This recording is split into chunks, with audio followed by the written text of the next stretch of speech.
The thing that I think is a true illusion is that consciousness comes first. And consciousness is again wrapped up in this idea of a self, so that there's this self that's kind of floating free from the material world somehow and is initiating everything that happens. And I think that is a false view. And we feel that consciousness is behind our willed actions, when in fact there's a lot of neuroscience to suggest that it's actually the reverse, that it's at the end, that all of this processing happens, a decision gets made, and then we're kind of the last to know. This false sense of a self is actually where a lot of human suffering comes from. Somehow, we have this very strong intuition that there is a me that is separate from the brain processing. What is, would you say, your most sort of awe-inspiring insight into the human mind? I think just the simple insight that consciousness is as mysterious as it turns out to be is, to me, the most awe-inspiring piece. And it's really the reason I wrote the book. I mean, there are many reasons, but the main reason was really to share this sense of inspiration and awe at just how mysterious consciousness is. And many people actually don't realize that it's one of the great enduring mysteries. So we're all kind of familiar with looking out into the cosmos and wondering about black holes and the beginning of the universe. And is there life, on other planets? And these things are naturally awe-inspiring. And many people don't realize actually that consciousness is in some ways on equal footing with these other great mysteries. But the difference is it's here with us in every moment. And so there's actually this great mystery, this great awe-inspiring mystery that's with us in every moment, kind of to be reveled at and to. Neuroscience has made so much progress that I think most people think some scientist understands it, or if they don't quite understand it, they'll understand it soon. And I think part of it is just that it's kind of something we take for granted. I think we have always assumed, I think, in modern times, since we've had modern science, we've always assumed that consciousness is analogous to something like a light bulb, where it seems miraculous to flip a switch and suddenly a room is flooded with light. But once you understand the details, once you understand electricity and the mechanics of a light bulb, it's something you can understand. It's not really mysterious. And I think a lot of people have assumed that consciousness is analogous to that. And I think there are many reasons why that analogy actually doesn't hold. So the way I'm using the word consciousness, people use the word in a variety of ways, and often it makes it a confusing term. And actually, the best term, I think, is experience, to really point to the most fundamental sense of consciousness.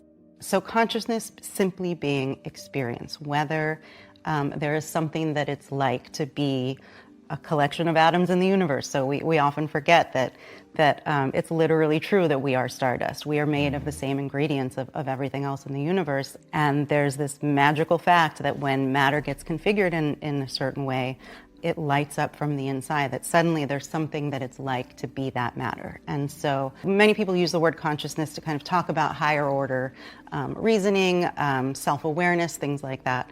But I'm using it in the most fundamental sense, simply having an experience. Simply, there's something it's like, to use Thomas Nagel's definition. He wrote a famous essay called "What Is It Like to Be a Bat?"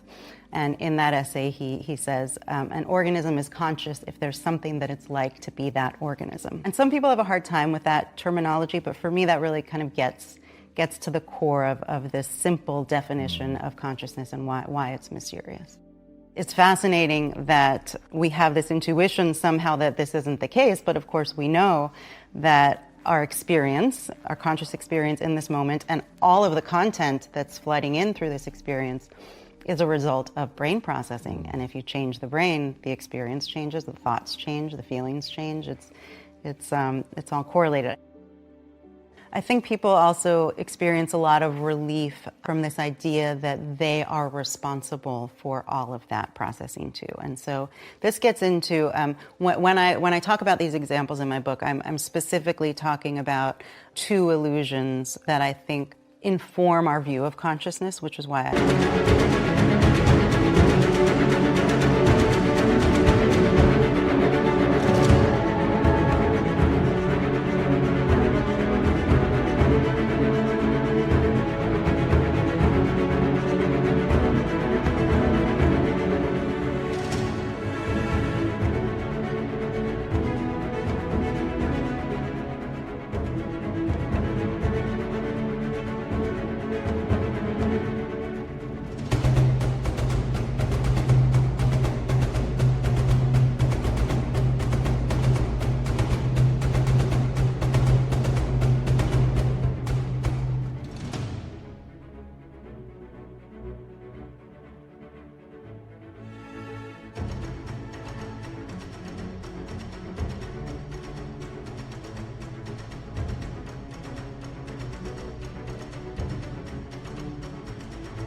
spend a lot of time on them.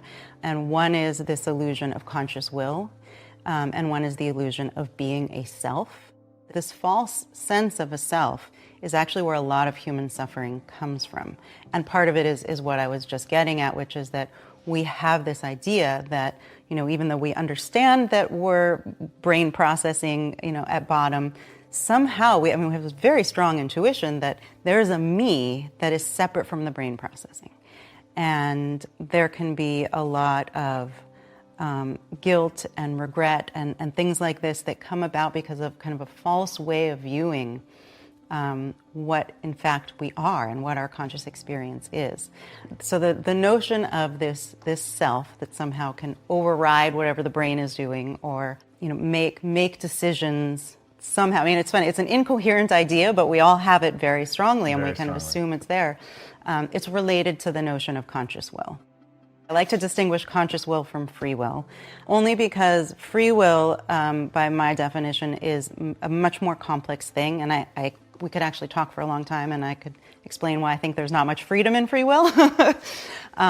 But that free will is something that, in some sense, I can agree that the brain has. It's a complex processing system.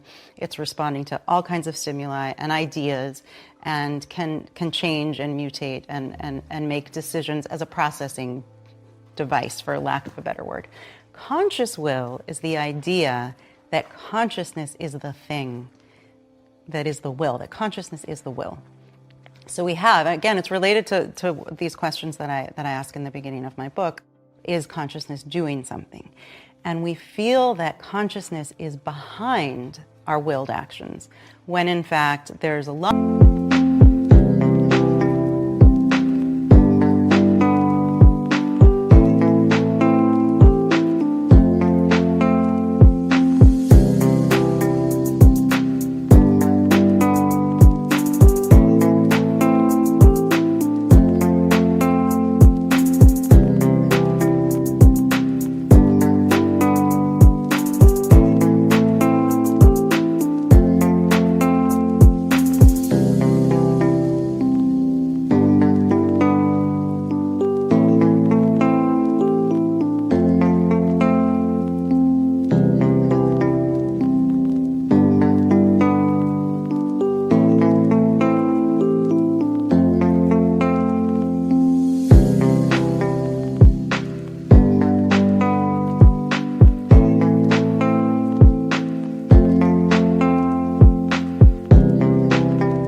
Lot of neuroscience to suggest that it's actually the reverse, that it's at the end, that all of this processing happens, a decision gets made, and then we're kind of the last to know.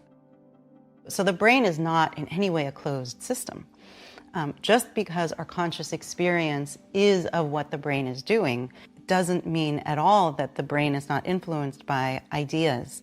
And even in physical terms, as you said, you can have a brain tumor that will dramatically alter what your conscious experience is. But more importantly, for this type of discussion, if I yelled and said, "Oh, that beam is about to fall on you," that's an idea that just gets communicated through language that suddenly changes your brain. So your brain is a physical system, but my words, my ideas get in, and it completely changes the structure of your brain so much that you're going to jump up, right? Like, I could get you to jump up just by transferring that information. The thing that I think is a true...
illusion is that consciousness comes first.